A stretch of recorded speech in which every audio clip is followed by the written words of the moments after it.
राजस्थान में 25 सीटों पर वोटिंग के बाद अब दोनों ही पार्टियां अपना अपना गणित जो है उसको लेकर कवायद में जुटी है कि कितनी सीटों पर जीत की संभावना है और कितनी सीटों पर मुकाबला टफ है। इसमें कोई दो राय नहीं है कि कांग्रेस ने इस बार पिछले दो चुनावों के मुकाबले बहुत बेहतर चुनाव लड़ा है और इस बार कांग्रेस को सीटों की उम्मीद भी ज्यादा है। हमारे साथ बातचीत करने के लिए प्रदेश कांग्रेस के अध्यक्ष गोविंद सिंह डोटासरा हैं। डोटासरा जी, क्या लग रहा है, क्योंकि अभी भी दावा तो भाजपा का है 25-0 का, आपको क्या लग रहा है कितनी सीटों का गणित है? उनका तो 25 का जीरो का भी है, उनका 400 पार का भी है।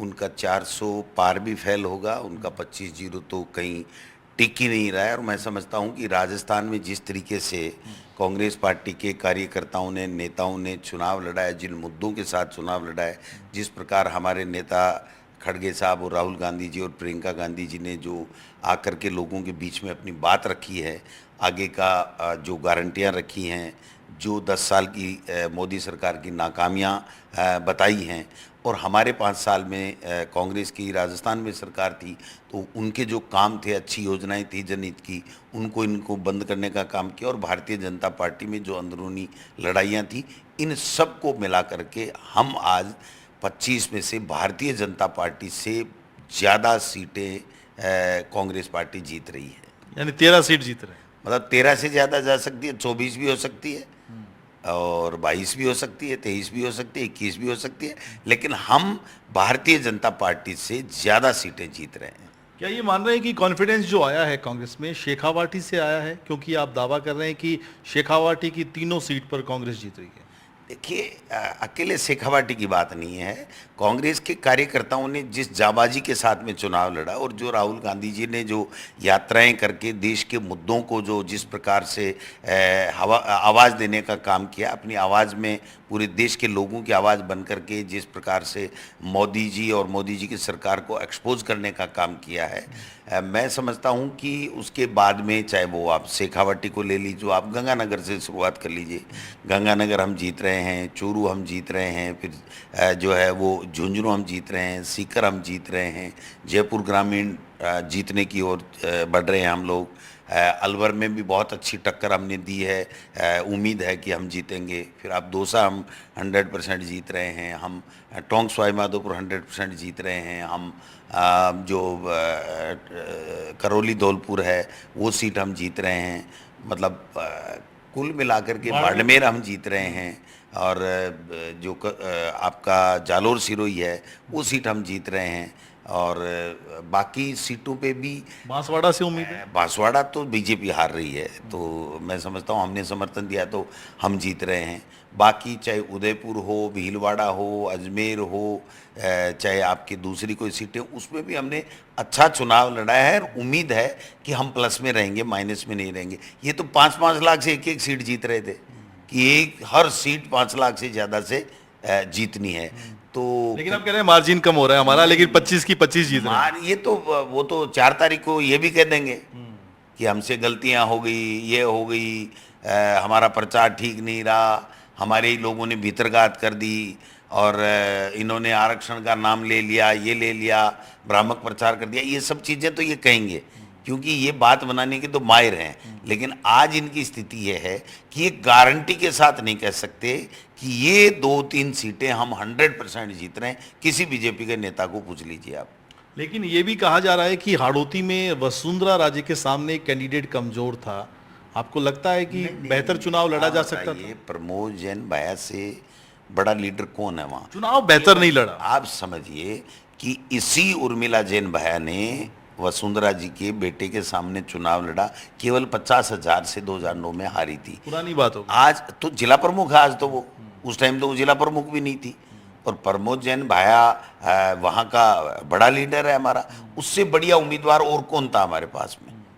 तो ऐसा नहीं है, जीत हार अपनी जगह है, जनता ने जो मत दिया है, और हम तो कह रहे हैं कि हम अधिकतर सीटों पे जीत रहे हैं, तो हमारी वो सीट भी बहुत मजबूत सीट है। जैसे कोटा बूंदी सीट की बात की जा रही है, ओम बिरला के सामने प्रहलाद गुंजल आप लेकर आए बीजेपी से, तो वहाँ की जो लोकल कांग्रेस लीडरशिप थी वो नाराज थी, कह रहे हैं कि इस बार साथ नहीं लगी है वो। नहीं नहीं, देखो कांग्रेस में तो कोई नाराजगी थी नहीं, और बीजेपी सारी परेशान थी ओम बिरला जी से।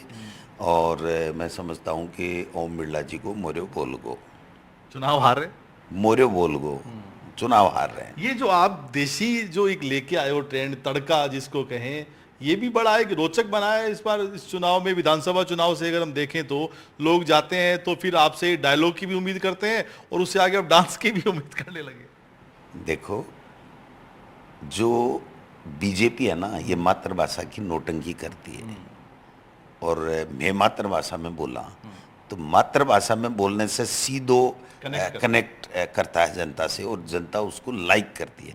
और जब आप मातृभाषा में बोलते हो तो जो लोगों के दिल में है वो बात लगती है और वही निकलती है और वही उनको पसंद करते हैं। इसीलिए तो लोगों ने करिश्मा कर दिया। यहाँ पे गमछा डांस की भी बहुत चर्चा। वो तो देखो, लोक देवता हमारे रामदेव जी पीर, बाबा पीर है, हमारे तेजाजी महाराज हैं, तो ये लोक देवता है। लोक देवताओं का जब भजन चलता है तो हमारी राजस्थान की परंपरा है ये, कि वहाँ पर लोक देवता के लिए हमको पब्लिक के साथ में डांस करना पड़े या और कोई तरीके से उनको उनकी जो भक्ति करनी पड़े, तो क्या दिक्कत है उसमें? तो अच्छी बात है। और ये तो चुनाव जीतने के लिए अधूरे अयोध्या में राम मंदिर का निर्माण करिए, तो ये तो हो गए ठीक। और हमने अगर गमछा हिला दिया बाबा रामदेव साहब पीर बाबा के, तो गलत हो गया। तो ये तो कुछ नहीं है। लेकिन कुल मिला करके राजस्थान के लोगों ने 10 साल बाद में जो मोदी सरकार ने जो बेरोजगारी की बात थी, महंगाई की बात थी, एमएसपी की बात थी, जो 3 काले कानूनों की बात थी, जो आर्थिक नीति, विदेश नीति ठीक करने की बात थी, उन सब मुद्दों पे वो फैल रहे। किसान बुरी तरह परेशान था। जो हमारी बहनें जो राष्ट्रीय और अंतर्राष्ट्रीय स्तर पर हमारा नाम रोशन कर रही थी, उनके साथ जिस प्रकार से अत्याचार शोषण हुआ और उनके फिर धक्के दिए गए, उनकी बात को सुना नहीं गया, जो हिटलरशाही की गई, जो तानाशाही की गई, और जिस प्रकार से अहंकार मोदी मोदी मोदी केवल मोदी, तो क्या करें मोदी का? भाई, रोजगार चाहिए, काम चाहिए, बेरोजगार को नौकरी चाहिए, खाने के लिए 2 वक्त का भोजन चाहिए। तो क्या इसके लिए थोड़ी मोदी जी को 10 साल के लिए प्रधानमंत्री का काल दिया था? ये तो दूसरे में ही निपट जाते सर, दूसरे कार्यकाल में।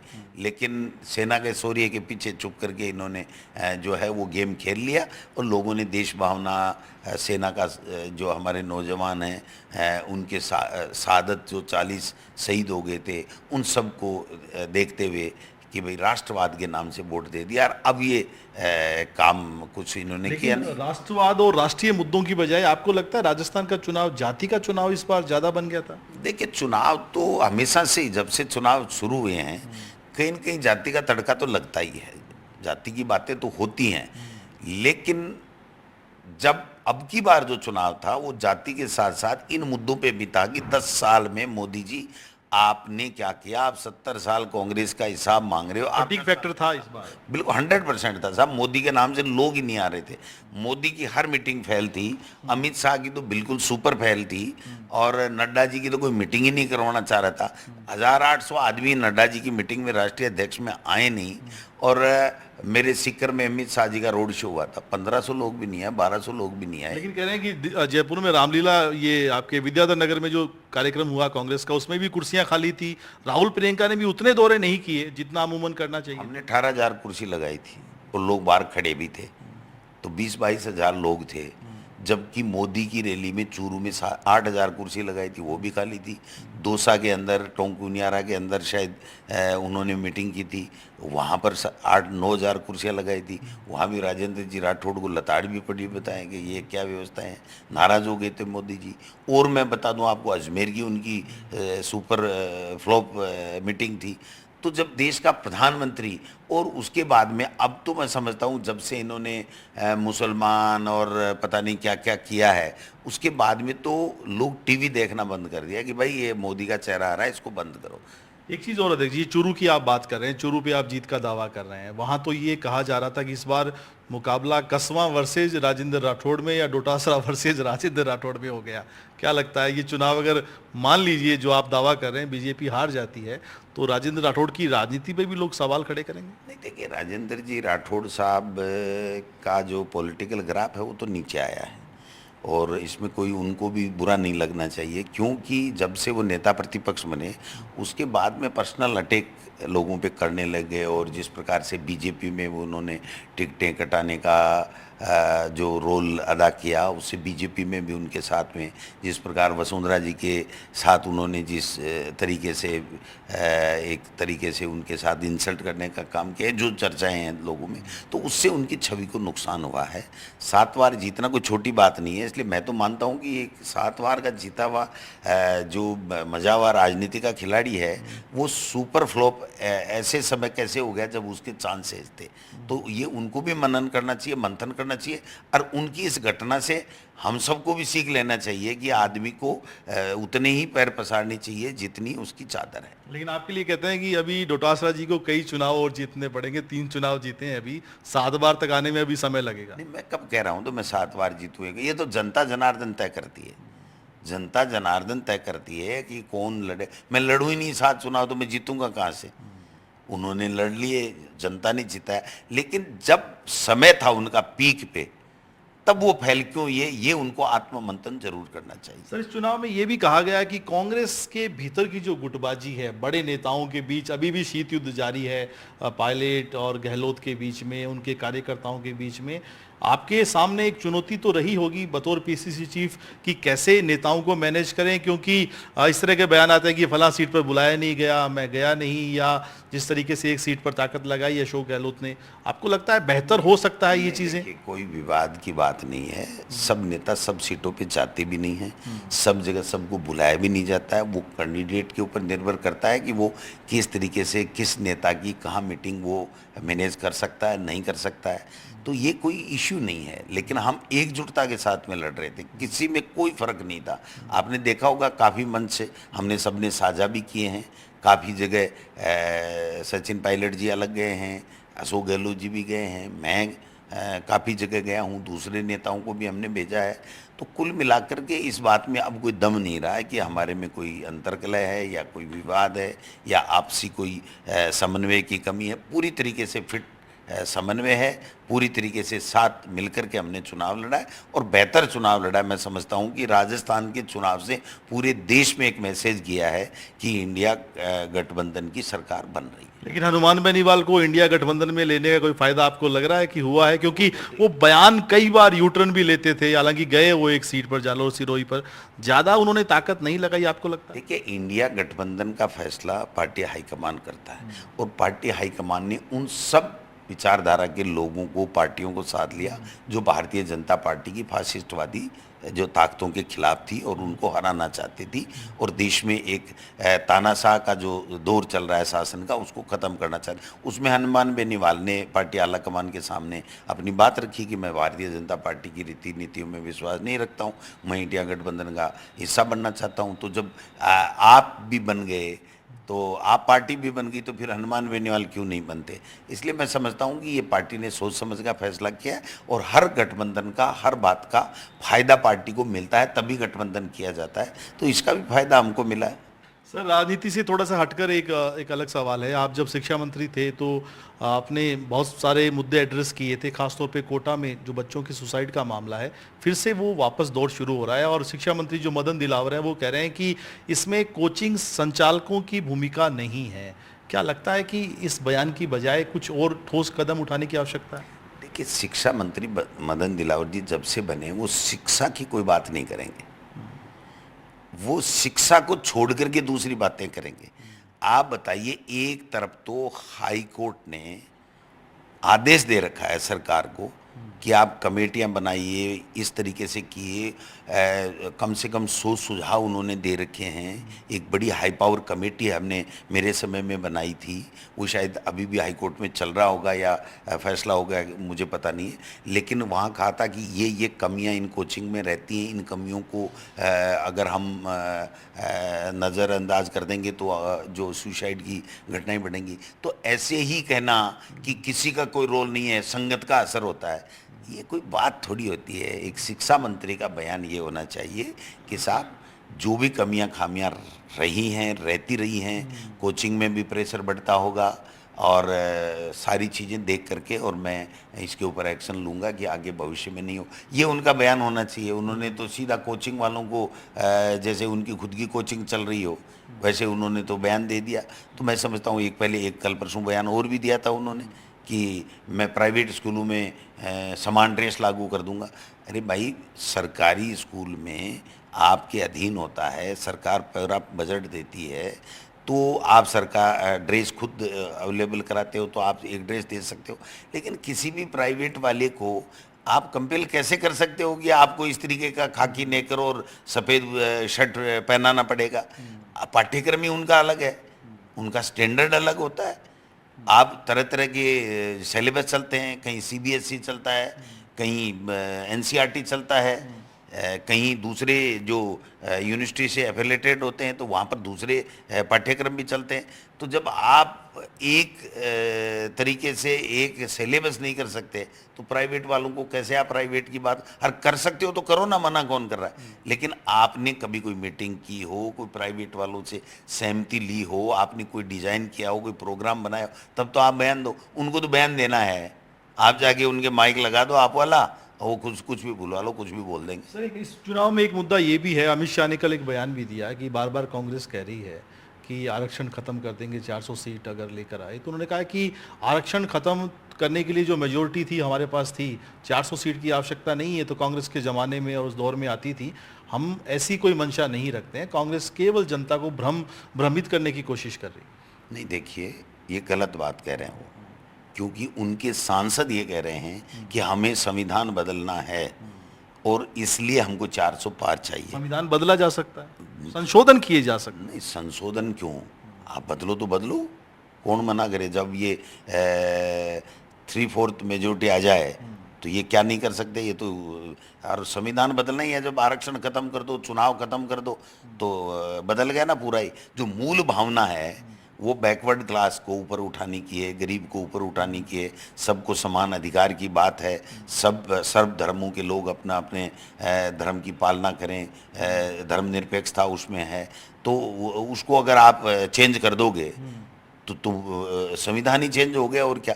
मूल भावना जब चेंज कर दी तो वो संविधान चेंज करना ही है। और इनके मंसूबे ठीक नहीं हैं, इसीलिए लोग ये कह रहे हैं, क्योंकि इनके आरएसएस के भी कई बार बयान आए हुए हैं, अन्य नेताओं कई बार बयान आए कि आरक्षण की हमें समीक्षा करनी पड़ेगी, ये करना पड़ेगा, वो करना पड़ेगा। मोहन भागवत ने कहा है कि नहीं, देश में आरक्षण को लेकर चुनाव में तो ये सब कहेंगे, चुनाव से पहले के बयान देखो इनके। चुनाव में तो ये अभी तो इनकी ये हालत हो गई कि इनके कान पकड़ के उठक बैठक निकलवा लो तो भी निकलने को तैयार हैं। बाकी उसके बाद में तो आपका वो हाल करेंगे इस देश का कि किसी से कोई, बीजेपी के लोगों का तो इन्होंने जीना आराम कर रखा है। कोई आदमी कोई बोल नहीं सकता। हम कहते हैं भाई क्यों नहीं बोलते हो आप, तो कह नहीं नहीं नहीं नहीं, इनकम टैक्स, ईडी, सीबीआई, ये है वो है ये है, मोदी जी नाराज़ हो जाएंगे, अमित शाह नाराज़ हो जाएंगे।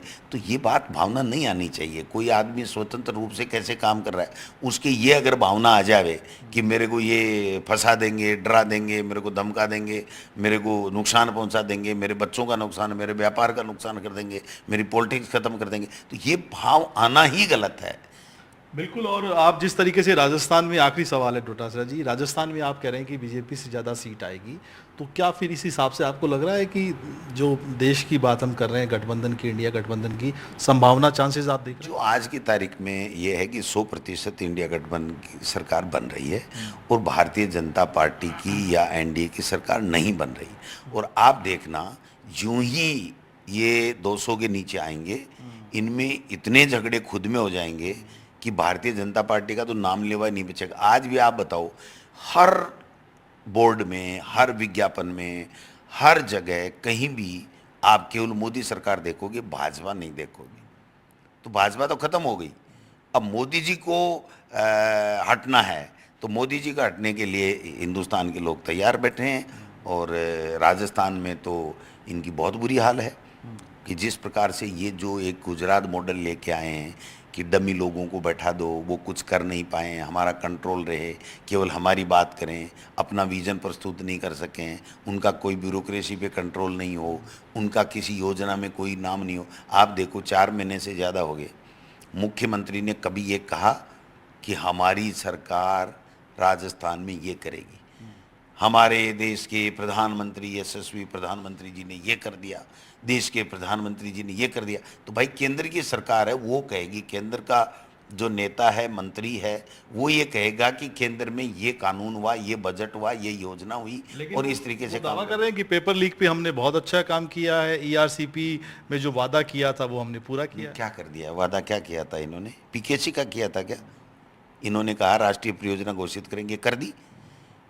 जो एमओयू ये किया है इन्होंने, उसमें तो पानी मिलेगा ही नहीं, सिंचाई का पानी तो एक लीटर भी पानी नहीं मिलना है। तो आप क्या बात कर रहे हो? कहाँ है वो? इनको पूछो, मुख्यमंत्री हैं, इन्होंने साइन किया है, ये दिखा सकते हैं एमओयू? तो क्या कहाँ कर दिया? कौन सा पानी आ गया? कौन सी यमुना का पानी आ गया? कौन सी यमुना का समझौता किया? वो खट्टर जी ने तो विधानसभा में कह दिया कि अगर कोई अतिवृष्टि होगी बरसात में तो कोई फ्लड का पानी आएगा थोड़ा बहुत, तो 10-5 दिन हम दे देंगे, नहीं तो हम नहीं देंगे। तो फिर क्यों करोड़ों रुपए की बातें कर रहे हो? लोगों को भ्रमित करने की बात। आज 10 साल बाद में आप कह रहे हो कि अब हमने पेपर बना लिए, तो भाई वो पेपर कहाँ है? उसका बजट कहाँ है? उसकी वित्तीय स्वीकृति कहाँ है? उसके टेंडर की प्रक्रिया कहाँ है?